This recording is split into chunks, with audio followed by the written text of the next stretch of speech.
धर्माविरुद्ध नाही तर माझी लढाई या मातीसाठी असा राष्ट्रभक्तीचा विचार पेरणारे छत्रपती संभाजी महाराज, ज्यांनी खऱ्या अर्थाने या भारत देशाची भूमिका सांभाळली असे आद्य क्रांतिवीर राघोजी भांगरे। आदिवासियों को लोकतंत्र सिखाने की जरूरत नहीं है, बल्कि आदिवासियों से लोकतंत्र शुरू हुआ है असे संसदेत रोखठोकपणे बोलणारे जयपाल सिंग मुंडा, ज्यांच्यामुळे आज आपण या ठिकाणी अस्तित्वात आहे,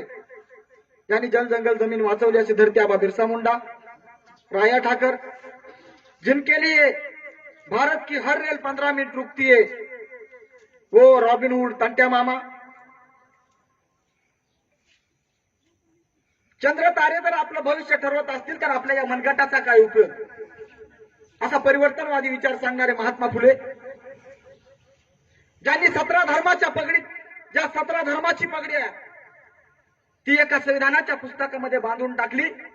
आणि सर्वांना सारखेच नियम सारखेच अटी, ते असे विश्वरत्न डॉक्टर बाबासाहेब आंबेडकर।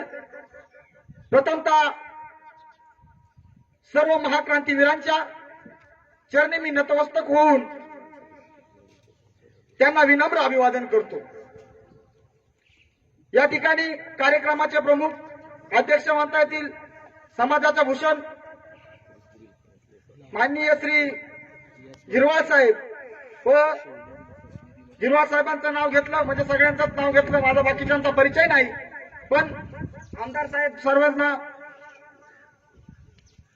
या ठिकाणी उपस्थित केलं, तरी मी जास्त काही बोलत नाही। पण बांधवांनो, अशी काही व्यवस्था या ठिकाणी निर्माण झाली आहे की डोळे असून बघता येत नाही, तोंड असून बोलता येत नाही, कान असून ऐकता येत नाही।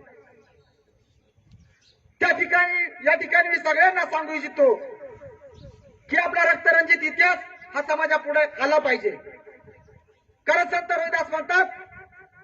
जहां बारिश नहीं होती वहां की फसलें बर्बाद होती है, जहां